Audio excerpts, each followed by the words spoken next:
মা, আমরা আসছি, হ্যাঁ। এবার আমাদের হাতে সময় খুব বেশি নেই, তাই আর থাকতে পারছি না। কিছুদিন পর আমরা আবারও আসবো। কিন্তু ঠাকুরপো, তোমার সাথে করে কি রাধাকেও নিয়ে যেতে হবে? প্রতিবার ওকে সাথে নেবার কি আছে? সেখানে আমি একা থাকি, আমার রান্না বান্না করে দেবার জন্য হলেও তো রাধাকে আমার সাথেই থাকতে হবে বৌদি। এমন ভাবে বলছো যেন শহরে আর কেউ থাকে না, তুমি একাই থাকছো। কই কই তারা তো তাদের বউকে সাথে করে নিয়ে যায় না। তোমার সাথে এত কথা বলবার সময় আমার নেই বৌদি। মা, আমরা এবার বের হচ্ছি। সে তুমি যাবে যাও, কিন্তু রাধাকে রেখে যাও। আমাদের বাড়িতে কিছু অতিথি আসবে, বড় বৌমা একা সবটা সামলাতে পারবে না। এবার রাধাকে রেখে যাও, পরে এসে নিয়ে যেও। কিন্তু মা। ঠিক আছে মা, আমি এবার আপনার ছেলের সঙ্গে যাচ্ছি না। এখানে সমস্ত কাজকর্ম সেরে তারপর না হয় যাব। কিন্তু রাধা, আমি একা একা সেখানে কি করে থাকবো? কটা দিনেরই তো ব্যাপার গো, একটু মানিয়ে নাও না। এদিকে ঝামেলা আছে বলেই তো মা আমাকে যেতে বারণ করছেন। আমাদের তো সব দিকটাই দেখতে হবে নাকি?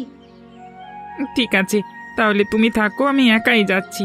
কি কি কাজ আছে সেরে নাও, আমি সামনের সপ্তাহে এসে তোমাকে নিয়ে যাব। ঠিক আছে, সেটাই ভালো হবে। সামনের সপ্তাহে না, আসার কোনো দরকার নেই। তুই 2 সপ্তাহ বাদে এসে তোর বউকে নিয়ে যাস। কেন?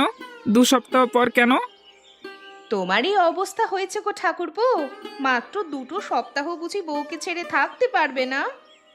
তোমাদের এসব বাজে কথার উত্তর দিতে গেলে আমার ভালো মেজাজটাও খারাপ হয়ে যাবে। তার থেকে বরং আমি বেরোই। দাদা, আমি আসছি, কেমন? ঠিক আছে গো, এসো।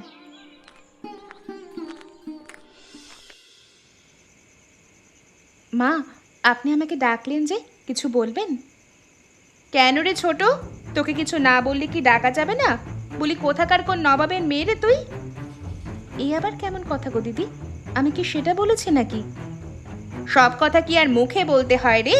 তোর হাব ভাবি বলে দেয় যে তুই কি বলতে চাইছিস। আমরা তো আর ঘাসে মুখ দিয়ে চলি না। মা, আপনি কি আমাকে কিছু বলবেন? বলবো বলেই তো তোমাকে ডেকেছি গো। শোনো, কালকে আমাদের বাড়িতে একজন গণ্যমান্য ব্যক্তি আসবেন। তার জন্য তোমাকে 5 ধরনের খাবার রান্না করতে হবে। ঠিক আছে মা, কি কি রান্না করতে হবে আপনি শুধু আমাকে বলে দিন, আমি সকাল থেকেই সমস্ত আয়োজন শুরু করে দেব। সে তুমি তোমার মনের মতো করে রান্না করো, শুধু এতটুকু জিনিস মাথায় রাখবে, আমাদের মাথা যেন সেই ব্যক্তির কাছে কিছুতেই ছোট না হয়। সমস্ত খাবার নিরামিষ হবে, এটাও কিন্তু তোকে মাথায় রাখতে হবে। ঠিক আছে, আমি সমস্তটাই করে রাখবো, আপনারা কোনো চিন্তা করবেন না। মা, ছোটকে ওই কথাটা বলুন, ওটাই তো আসল নিয়ম। আর হ্যাঁ ছোট বৌমা, আরও একটা বিষয় মাথায় রাখতে হবে তোমায়। কি বিষয় মা? আমাকে আপনি দয়া করে সমস্ত নিয়মকানুনগুলো একসাথে বলে দিন, যাতে আমি সমস্ত কাজ কালকে গুছিয়ে করতে পারি। আমাদের রান্নাঘরে দেখবে 5টা মাটির চুলা আছে। তোমাকে সেই 5 চুলায় 5 রকম নিরামিষ তরকারি রান্না করতে হবে এবং সেগুলো একসাথে রাঁধতে হবে। তুমি পারবে তো মা? 5 চুলায় রান্না করতে হবে, তাও আবার একসাথে? কেন রে ছোট, তুই কি ভয় পেয়ে গেলি নাকি? না পারলে সেটাও বলে দে, আমরা অন্য কোনো ব্যবস্থা করছি। পারবে না কেন শুনি? অবশ্যই পারতে হবে। তুমি এখন এসো ছোট বৌমা। ঠিক আছে মা।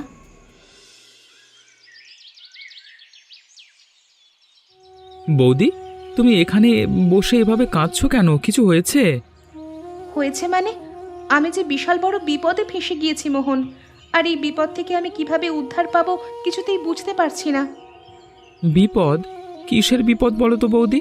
গিন্নিমা কি তোমাকে কোনো পরীক্ষা দিয়েছে? পরীক্ষা? হ্যাঁ হ্যাঁ, পরীক্ষায় দিয়েছে বলতে পারো।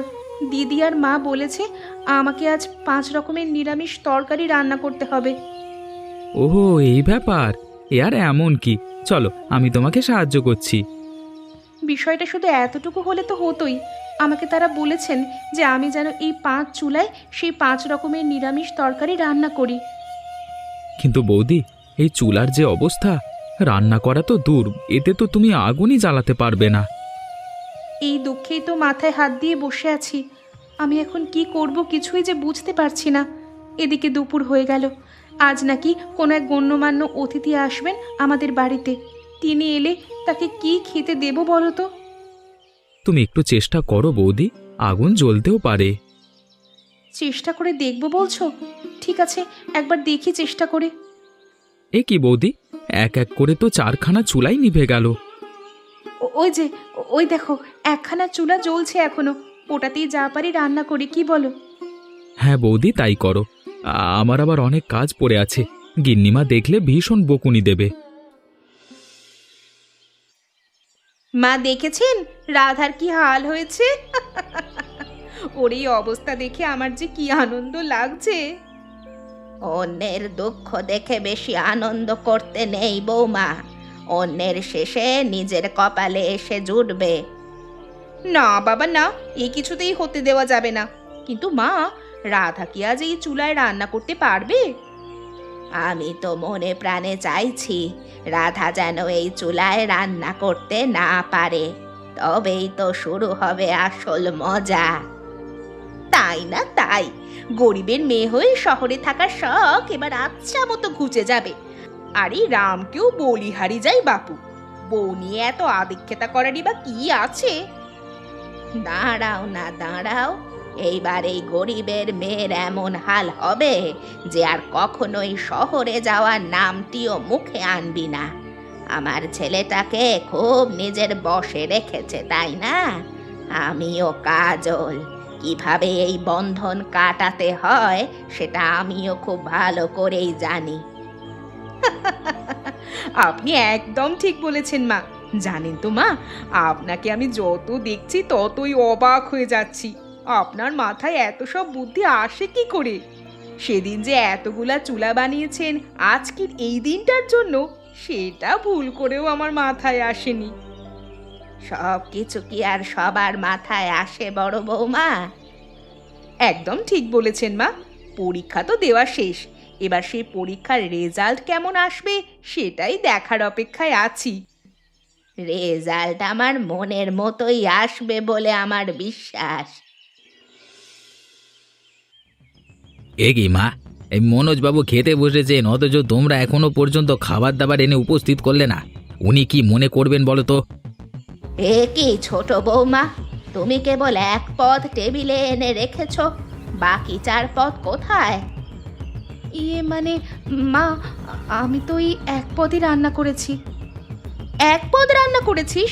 কিন্তু তোকে তো মা বারবার করে বলে দিয়েছেন 5 পদ রান্না করতে। তুই এই মুহূর্তে এসে বলছিস মাত্র এক পদ রান্না করেছিস? কি আশ্চর্য, মানুষকে খেতে দিয়ে তোমরা এসব নিয়ে আলোচনা করছো? বলি রান্না কি হয়েছে, কেমন হয়েছে সেটা তোমরা আগে লক্ষ্য করবে না? এখানে আমার কি দোষ গো? মা আজকে রান্নার সমস্ত দায়িত্ব দিয়েছেন ছোটকে। এখন ছোট যদি তার দায়িত্ব যথাযথভাবে পালন করতে না পারে, সেখানে আমি কি করব? এবার নিমন্ত্রণ করে ডেকে এনে এইভাবে অপমান, আমাকে এমন অপমান করবার শাস্তি কেমন হবে সেটা তুমি ভালো করেই জানো সুরেশ। এই মনোজবাবু, দয়া করে আপনি একটু শান্ত হন, আমি দেখছি বিষয়টা। বলি কি ছোট বৌমা, মায়ের বাড়িতে কি তোমাকে কিছুই শেখায়নি নাকি? সামান্য কয়েক পদের রান্না তুমি সেটাও করতে পারলে না। এখন অতিথিকে আমি কি খেতে দেব? এসব বউদের উপর আপনি দায়িত্ব দিয়েছেনই বা কেন? শুনেছি এই বউ নাকি শহরে থাকে। এসব শহরে থাকা বউয়েদের কাছে এসব আশা করাটা আপনাদেরই ভুল। আর আপনারা আমাকে এভাবে খেতে দিয়ে অপমান করতে পারেন না। কাকাবাবু, আমি আমি আপনার কাছে ক্ষমা চাইছি। আপনি দয়া করে আমাকে ক্ষমা করুন। আসলে 5 চুলায় 5 তরকারি রান্না করার অভ্যাস আমার একেবারেই নেই, তাই এমনটা হয়েছে। আর কখনো এমন হবে না। সুরেশ, আমি উঠছি। আমি আর এসব অপমান নিতে পারছি না। কাজটা তুমি মোটেও ঠিক করলে না ছোট বৌমা। এর জন্য যদি আমার কাজের কোনো ক্ষতি হয় তবে কিন্তু তোমাকে আমি ছাড়বো না। কিন্তু দাদা, এই মুখ তুই এখনো সবার সামনে দেখাচ্ছিস কি করে রে ছোট? আমি হলে তো সাথে সাথেই বাড়ি থেকে বেরিয়ে যেতাম। তুমি এভাবে কেঁদো না বৌদি, আজকে যা হলো এতে তোমার কোনো দোষ নেই, সব দোষ ওই বড় বউ আর গিন্নিমার। ওরা ইচ্ছে করেই তোমার সাথে এমনটা করছে। আমার সাথে তারা কেন এমনটা করলো বলো তো? কি করেছি আমি? আমার বাবা গরিব, এটাই কি আমার অপরাধ? এটার থেকেও বড় অপরাধ তুমি রামদাদার সাথে শহরে থাকো। রামদাদা তোমাকে সবার ওপরে রেখেছে। আমার শহরে থাকাটা যে তাদের পছন্দ না, সেটা তারা বললেই তো আমি আর কখনোই শহরে থাকতাম না। তারা সেটা কেন বললো না? সেটা না করে তারা কেন আমাকে এভাবে অন্যের সামনে অপমান করলো? আমি এখন এই মুখ গ্রামের অন্য মানুষদের সামনে দেখাবো কি করে? তুমি এক কাজ করো বৌদি, তুমি এখানে আর থেকো না, শহরে চলে যাও দাদার কাছে। আর কোনো দিন এসো না গ্রামে। আমার যে কিছুই ভালো লাগছে না মোহন। আমি কত স্বপ্ন নিয়ে এই বাড়িতে এসেছিলাম বউ হয়ে। আমার সেই সমস্ত স্বপ্ন যে মুহূর্তের মধ্যেই ধূলিসাৎ হয়ে গেল। মা দিদি তারা আমাকে পছন্দ না করলে আমাকে কেন এ বাড়ির বউ করে নিয়ে এলো? আমি এ বাড়ির সামান্য একজন কাজের ছেলে, আমি কি আর এত কিছু জানি? আমাকে তো তারা মানুষ বলেই মনে করে না। শুধুমাত্র পেটের দায়েই এই বাড়িতে পড়ে আছি, নইলে সেই কবেই আমি এখান থেকে চলে যেতাম। ঠিক আছে মোহন, তুমি এখন এখান থেকে চলে যাও, নয়তো তোমাকে আবার আমার সাথে দেখলে তারা আবার নানান রকম কথা বলবে। তুমি একদম ঠিক কথা বলেছ বৌদি, আমি চলে যাচ্ছি। আর তুমিও এখানে দাঁড়িয়ে থেকো না, ঘরে যাও। তুমি যাও, আমি আসছি। কে গো মা তুমি? আর তুমি এখানে বসে এভাবে কাঁদছো কেন? আমি এক অসহায় মেয়ে গো বুড়িমা। আমার শাশুড়ি আর বড় জায়ের অত্যাচারের হাত থেকে বাঁচতে আমি বাড়ি থেকে পালিয়ে এসেছি। আমার যে যাওয়ার কোনো জায়গা নেই। সে কি রে মা, তোর স্বামী কোথায়? সে কি এসব জানে না? আমার স্বামী শহরে থাকে, সে এসব বিষয় কিছুই জানে না, আর তাকে জানানোর কোনো ইচ্ছেও আমার নেই। সে আমাকে নিয়ে সংসার করলে কখনোই সুখী হতে পারবে না। তার মা আর বৌদি এটা কখনোই হতে দেবে না, আর তাই আমি চাই না আর তার সংসারে ফিরে যেতে। কিন্তু মা, ওই জঙ্গলের ভেতর তুই একা যাবি কোথায়? এখানে যে তোর মতো মেয়ে মানুষের থাকাটা অনেক কষ্টের হবে। তুমি যদি একজন বয়স্ক মানুষও এখানে থাকতে পারো, তবে আমি কেন পারবো না? আমি নিজের জন্য ঠিক একটা থাকার জায়গা করে নেব। তুমি আমাকে নিয়ে ভেবো না গো বুড়িমা। কিন্তু মা, তোকে দেখে যে আমার বড্ড মায়া হচ্ছে। আমার যে কিছুতেই তোকে এই বিপদের মধ্যে রেখে যেতে ইচ্ছে করছে না। তুই আমার সাথেই থেকে যা মা। আমারও যে এই জঙ্গলে কোনো সঙ্গী নেই। কিন্তু বুড়িমা, তুমি এই জঙ্গলে কেন এসেছো? আর তোমার বাড়ি কোথায়? সে অনেক কথা রে মা, তোকে আমি অন্য কোনো সময় আমার জীবনের ঘটে যাওয়া সমস্ত ঘটনা বলবো। এখন তুই আমার ঘরে চল। ঠিক আছে বুড়িমা। মা, শুনেছেন কি হয়েছে? চি চি চি চি চি, আমি যে কিছুতেই এটা মানতে পারছি না। আমাদের বাড়ির মান সম্মান সব ধুলোয় মিশিয়ে দিয়ে আমাদের মুখে চুনকালি দিয়ে মেয়েটা এভাবে চলে গেল। চি জি জি জি চি। আরে কি হয়েছে কি? আর তোমরা এমন চিৎকার চেঁচামেচি বা করছো কেন? মা, কি হয়নি সেটা বলুন। কি হয়েছে সেই কথাটা শুনলে যে আপনি কিছুতেই সহ্য করতে পারবেন না। তোমরা এমন করছো কেন? কি হয়েছে সেটা কি আমাকে পরিষ্কার করে বলবে? এমন ঘৃণিত কথাবার্তা আমি কিছুতেই বলতে পারবো না। তুমি বলো মালতী। মা, আমাদের রাধা তো বাড়িতে নেই। তাকে বিকেল থেকে কোথাও খুঁজে পাওয়া যাচ্ছে না। রাধা বাড়িতে নেই মানে? কোথায় গিয়েছে সে? বাপের বাড়ি বা রামের কাছে গেলে তো আমাকে বলে যেত। না না মা, রাধা এসবের কোথাও যায়নি। তবে কোথায় গিয়েছে সে? সেটাই তো আমাদেরও প্রশ্ন। কোথায় গেল রাধা? এদিকে মোহনকেও বাড়িতে কোথাও দেখতে পাচ্ছি না। মোহনকে দেখতে পাচ্ছ না মানে? মোহন আবার কোথায় যাবে? সেটাও তো প্রশ্ন গো মা। বাড়িতে রাধা নেই, আবার মোহনও নেই, তবে কি দুজন একসাথে? ছি ছি ছি ছি, আমার ভাবতেই লজ্জা করছি। এসব কি অলক্ষণে কথা বলছিস সুরেশ? এটা কি করে সম্ভব? আজকাল অসম্ভব বলতে কিছু কি আছে মা? তাই বলে রাধা মোহনের সাথে পালিয়ে যাবে? না না, এটা আমার কিছুতেই বিশ্বাস হয় না। কি জানি বাপু, আমি আবার কিছু বললেই দোষ হবে। আপনার বাড়ির বউ, আপনিই বুঝুন। এ কি রে মোহন, তুই এ সময় এখানে? আমি দুদিন আগে বাড়ি থেকে বেরিয়ে এসেছি দাদা। তোমাদের বাড়িতে আমার আর কাজ করবার কোনো ইচ্ছে নেই। কাজ করবার ইচ্ছে নাই? কিন্তু কেন? এত বছর ধরে তুই আমাদের বাড়িতে আছিস, আমাদের বাড়ির একজন সদস্য হয়ে, আর আজকে তুই এমন কথা বলছিস। কি হয়েছে আমাকে একটু পরিষ্কার করে বল তো ভাই। যে বাড়িতে বাড়ির বউয়ের কোনো সম্মান নেই, সে বাড়িতে আমি সামান্য একজন কাজের ছেলে, কি আবার সম্মান থাকবে আমার? তুমি আজ এলে কেন দাদা? আর দুদিন আগে এলে কি এমন ক্ষতি হতো বলো তো?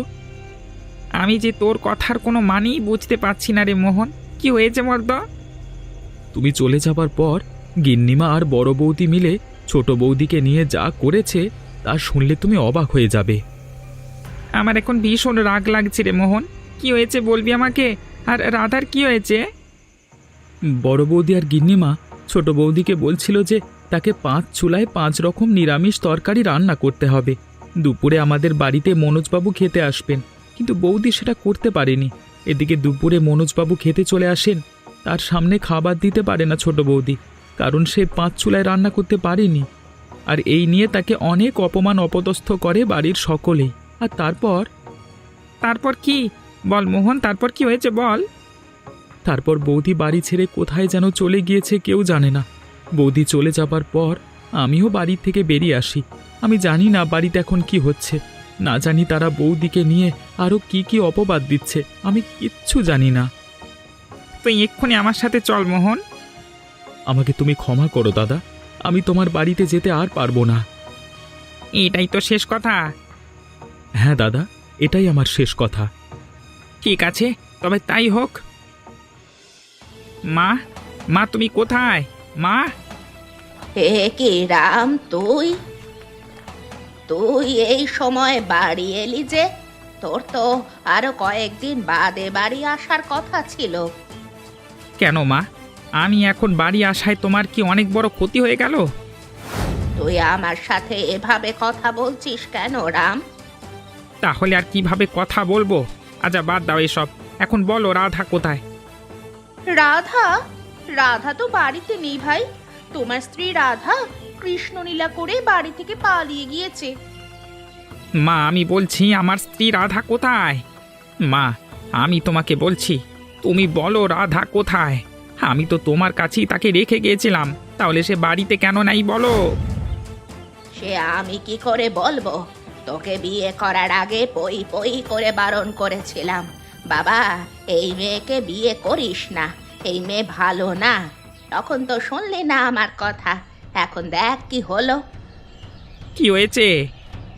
সে আমি মুখেও আনতে পারবো না রাম, এসব কথা মুখে আনাও যে পাপ। আমি বলছি শোনো, তোমার সতী সাধ্বী স্ত্রী রাধা আমাদের বাড়ির কাজের ছেলে মোহনের সাথে পালিয়ে গিয়েছে গত 3 দিন আগে। একদম বাজে কথা বলবে না বৌদি, তোমার অনেক বাজে কথা আমি সহ্য করেছি, আর না। সত্য কথা সহজে বিশ্বাস হয় না ভাই, এটাই স্বাভাবিক, কিন্তু আমি যা বলছি সেটাই সত্যি। বাড়ি আসবার পথে রাস্তায় মোহনের সাথে আমার দেখা হয়েছিল। সে আমাকে সব কিছু বলেছে, তোমরা কি কি করে আমার স্ত্রীকে অপমান করেছো সব কিছু বলেছে। এখন তোমরা নিজেদের অপরাধ ঢাকতে এমন একটা মিথ্যে অপবাদ দিচ্ছ। ছি! এতক্ষণ ধরে তোর চেঁচামেচি শুনছি কিন্তু কিছু বলিনি, এখন বলতে বাধ্য হচ্ছি। রাম, কান খুলে শুনে রাখ, তোর বউকে আমরা কিছুই করিনি। সে একজন বেহায়া বেয়াদব মহিলা। তোর বৌদি যাবো যে সব সত্যি। এ কিছুতেই হতে পারে না, আমি তোমাদের কথা কিছুতেই বিশ্বাস করি না। বিশ্বাস করা বা না করা তোর ব্যাপার, আমরা এখানে কিছুই করতে পারবো না। ওই মেয়েটার সাথে থেকে থেকে তোরও কেমন অধঃপতন হয়ে গেছে দেখ। তোর জায়গায় আমি হলে এত কথা বলবার মতো অবস্থায় থাকতামই না। এর আগেই গলায় দড়ি দিতাম। তুমি কি চাইছো আমিও এটাই করি? আমার বউ গিয়েছে, আমিও চাই, এরপর তোমাদের রাজত্ব চলবে, তাই না? থাক ভাই, ঘরে যাও, আর উল্টো পাল্টা বলে কষ্ট পেও না। ঠিক আছে, তাই যাচ্ছি। কি রে মা, এভাবে মন খারাপ করে বসে আছিস কেন? জানি না গো বুড়িমা, আমার মনের ভেতরটা কেমন যেন অস্থির অস্থির লাগছে। মনে হচ্ছে আমার আপন কেউ খুব বিপদে পড়েছে। খুব কষ্ট লাগছে কেন জানি না। তুই হয়তো বাড়ির লোকদের কথা ভাবছিস, তাই এমনটা হচ্ছে। হয়তো তাই। বাড়ির লোকদের কথা আর কি ভাববো বলো? তাদের কথা মনে আসলেই ঘৃণা বোধ হয়। তবে কাল রাত থেকেই আমার স্বামীর কথা ভীষণ মনে পড়ছে। ওই মানুষটাকে যে আমি ভীষণ ভালোবাসি। তবে তুই তো ওর কাছে চলে যেতে পারিস মা, কিংবা তাকে একটা খবর অন্তত দিতে পারিস। না গো বুড়িমা, এমনটা আমি কিছুতেই করতে চাইছি না। আমি জানি আমি যদি একবার ওর সাথে যোগাযোগ করি, তবে যেভাবেই হোক ও আমাকে খুঁজে বের করবেই।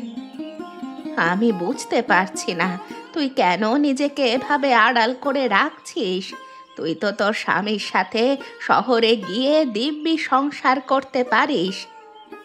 আমি যে সেটা এখন চাইছি না বুড়িমা। আমার শ্বশুরবাড়ির লোকেরা যে আমাকে কিছুতেই সুখে থাকতে দেবে না, কিছু না কিছু করতেই থাকবে আমাদের সংসার ভাঙার জন্য। আর তাই আমি চাই আমার স্বামী আমাকে ভুলে গিয়ে অন্য কাউকে বিয়ে করে সুখী হোক। তোর জীবন, তোর সংসার, তুই যেটা ভালো বুঝিস সেটাই কর। এছাড়া যে আমারও আর কিছুই করার নেই। হায় হায় রে, এ আমার কি সর্বনাশ হলো রে! রাম, রাম রে, তুই এভাবে আমাকে ছেড়ে চলে গেলি কেন বাবা? ঠাকুরপো, ও ঠাকুরপো, তুমি এটা কি করলে? হায় রে রাধা, তুই এই সংসারটাকে এভাবে ভাসিয়ে দিয়ে গেলি। এমন একজন তরতাজা মানুষের জীবনটাকে তুই এভাবে শেষ করে দিলি। হ্যাঁ রে সুরেশ, তুই এবার খুশি তো? তোর পথের কাঁটা সব শেষ হয়ে গিয়েছে। এবার তুই আর তোর বউ নিশ্চয়ই অনেক খুশি। কি আশ্চর্য! তুমি আমাদের এভাবে বলছো কেন মা? এখানে আমরা কি করলাম? দোষ করলো তোমার ছোট ছেলের বউ, আত্মহত্যা করলো তোমার ছোট ছেলে, আর অপরাধী বানাচ্ছ তুমি আমাদের। এ কেমন নিয়ম? আমি এতদিন বুঝিনি রে বাবা, আমি এতদিনে সব বুঝতে পারিনি। আমার রামকে মারার কথা তুই কাল বলেছিলি, সেই জন্য রাম আজ নিথর দেহে পড়ে আছে। আর এতদিন আমার কানে বিষ ঢেলে ঢেলে তোর বউ আমাকে ওদের বিরুদ্ধে উস্কে দিয়েছে। আমি এতদিন এসবের কিছুই বুঝিনি। যা বলেছো বলেছো, আর একটা কথাও তুমি মুখে আনবে না মা। পাড়ার লোকজন দেখতে আসলে বলবে ওই বউ এমন এই অঘটন ঘটিয়েছে, যেটা রাম মেনে নিতে পারিনি তাই আত্মহত্যা করেছে। আমি আর কোনো মিথ্যে কথা বলতে পারবো না সুরেশ। তোদের হয়ে অনেক কথা বলেছি, আর না। আপনি ভুলে যাবেন না মা, এখন আমরা ছাড়া আপনার পাশে দাঁড়ানোর মতো আর কেউই নেই। তাই বলছি, আমরা যেভাবে যেভাবে চলতে বলছি আপনি ঠিক সেভাবেই চলুন, কেমন? তোমরা যা করছো মোটেও ঠিক করছো না। এর ফল একদিন পাবে। ওরে ঠাকুর পড়ে, এ তুমি কি করলে? কেন করলে এমনটা? বউ না হয় অন্যের হাত ধরে ভেঙেই গিয়েছে, তার জন্য কি নিজের জীবন শেষ করতে হবে? এমন বোকামি কেউ করে? হায় হায় রে! আরে আমার ভাই রে, এ কি হলো রে আমাদের? জায়গা অনেক সুন্দর, তাই না গো? চারপাশে জঙ্গলে ঘেরা, কি সুন্দর পশু পাখি। আমার তো এখানে এসে ভীষণ ভালো লাগছে। আসলে এই জায়গাটা ভীষণ সুন্দর। এখানে আসবার পর থেকেই কেমন আফসোসই হচ্ছিস, এত সুন্দর একটা জায়গায় আরো আগে কেন এলাম না। হ্যাঁ গো হ্যাঁ, আমারও তো সেটাই মনে হচ্ছে। হায় ভগবান, এ কি হলো আমাদের? এ কিসের মধ্যে পড়ে গেলাম আমরা? হ্যাঁ গো, এখন কি হবে আমাদের? মালতী, মনে হচ্ছে আমরা কোনো চোরা গর্তে পড়ে গিয়েছি, কিন্তু এখান থেকে এখন আমরা উপরে যাব কি করে? কে কোথায় আছো? আমাদের বাঁচাও! কেউ কি আছো? আমরা যে ভীষণ বিপদে পড়েছি। কেউ চিৎকার করছে না? হ্যাঁ, কেউ একজন চিৎকার করছে তো। কেউ মনে হচ্ছে কোনো বিপদে পড়েছে। কেউ কি আছো? আমাদের একটু বাঁচাও না। এ কি দাদা দিদি, আপনারা আপনারা এখানে? রাধা, তুই তুই এই জঙ্গলের ভেতর কি করে এলি? সেসব কথা পরে শুনবে। আগে আমার হাত ধরে ওপরে উঠে আসো। এই জঙ্গলের ভেতরটা ভীষণ ভয়ঙ্কর। সন্ধ্যা নামতেই এখানে বাঘ ভাল্লুক বেরিয়ে আসে। তুই তুই এখানে কি করে এলি রে রাধা? আমি এদিকেই থাকি, কিন্তু দিদি তোমরা এখানে কি করে এলে? আমরা তো এদিকে বেড়াতে এসেছিলাম, আর এখানে এসে যে এমন একটা পরিস্থিতিতে পড়ে যাব কখনোই ভাবতে পারিনি। আজকে তুমি না থাকলে আমাদের যে কি হতো। তুমি আমাদের ক্ষমা করো ছোট বৌমা, তুমি অনেক ভালো গো। আমরা তোমাকে অনেক ভুল বুঝেছি। তুমি বলো, তুমি আমাদের ক্ষমা করে দিয়েছো। এসব বলে আমাকে আর ছোট করবেন না দাদা। তাহলে তুমি আমাদের সাথে বাড়ি ফিরে চলো। এই জঙ্গলের ভেতর তুমি থাকবে কি করে বলো? সেসব পরে হবে দাদা। আপনারা দুইজন এখানে এসেছেন, মা কি দেখছি না যে? মা কি আছেন? তা নয় তো কি, মা বাড়িতে থাকবে, তোকে আমাদের সাথে সাথে ঘুরবে নাকি? সেটাও ঠিক। আচ্ছা দিদি, তোমার দেওর কেমন আছে গো? ও কি বাড়িতে এসেছিল? তুই কি কিছুই জানিস না রাধা? না তো, কেন, কি হয়েছে? রাম যে আর আমাদের মাঝে বেঁচে নাই রাধা। মাসখানেক আগে সে আত্মহত্যা করেছে। তুই কষ্ট পাস না রাধা, এখন কষ্ট পেয়েই বা আর কি করবি বল? ঠিক আছে দিদি, চলো, তোমরা আমার সাথে চলো। এখন তো রাত নেমে এসেছে, তোমরা এমনিও আর যেতে পারবে না। ঠিক আছে, তাই চল। হ্যাঁ গো, দেখেছো রাধা এই জঙ্গলের ভেতরেও কেমন স্বচ্ছন্দে আছে। কুটিরটা দেখি কেমন উন্নত লাগছে। এখানে নিশ্চয়ই অনেক সোনাদানা আছে। তোমার এই অভ্যেসটা কি আর কখনোই যাবে না মালতী? তুমি কি কখনোই ভালো হবে না? আরে বাদ দাও তো এসব। ওই দেখো কত বড় বড় পাথর রাখা, নিশ্চয়ই ওই পাথরের নিচে অনেক জিনিস লুকানো আছে। কি আশ্চর্য! এই জঙ্গলের ভেতর সোনাদানা কোত্থেকে আসবে বলো তো? সোনাদানা না থাকলে এতদিন ধরে রাধা এখানে একা একা কি করে বসবাস করছে?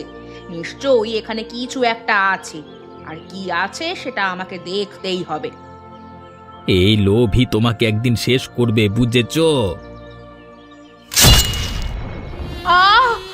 আমাকে বাঁচাও, এই পাথরটা যে আমার শরীরের ওপর পড়ছে। তোমাকে কতবার বলেছি মালতী, এমন লোভ করো না। এবার হলো তো। দাদা, কি হয়েছে? দিদি ওই পাথরের নিচে কিভাবে গেল? লোভ, বুঝলে রাধা? লোভই মালতীকে শেষ করে দিল। এত লোভ করলে তার শাস্তি যে এভাবেই হয়। ও রাম, তুই আমাকে কোথায় রেখে চলে গেলি রে বাবা? আমাকে তুই কার কাছে রেখে গেলি? আজ এতগুলো দিন হলো আমার পেটে যে কোনো দানা পানি পর্যন্ত পড়লো না। গিন্নিমা, এ কি অবস্থা হয়েছে আপনার? আপনার মতো একজন মানুষের এই হাল আমি যে নিজের চোখকে বিশ্বাস করতে পারছি না। মোহন, তুই এসেছিস বাবা? তুই এতদিন পর আমার কাছে এলি। ওরা ওরা যে আমাকে এই বাড়িতে একা রেখে চলে গিয়েছে। সবই আপনার পাপের ফল, বুঝলেন তো গিন্নিমা? আমি জানি রে মোহন, আমি সব জানি। মোহন, তুই একটু চুলায় আগুন জ্বালিয়ে দে না বাবা। আমার যে ভীষণ খিদে পেয়েছে। আজ এতগুলো দিন পেরিয়ে গেল, আমার পেটে যে একটুও দানা পানিও পড়লো না। ঠিক আছে গিন্নিমা, আপনি কোনো চিন্তা করবেন না, আমি দেখছি কি করা যায়। এসব এসব আমার পাপের ফল, বুঝলি মোহন? এই 5 চুলায় রান্না করতে পারেনি বলে আমি আমার ছোট বৌমাকে অপমান করে বাড়ি থেকে বের করে দিয়েছি। আর আজ এই 5টা চুলা থাকা সত্ত্বেও আমার পেটে কোনো খাবার যাচ্ছে না।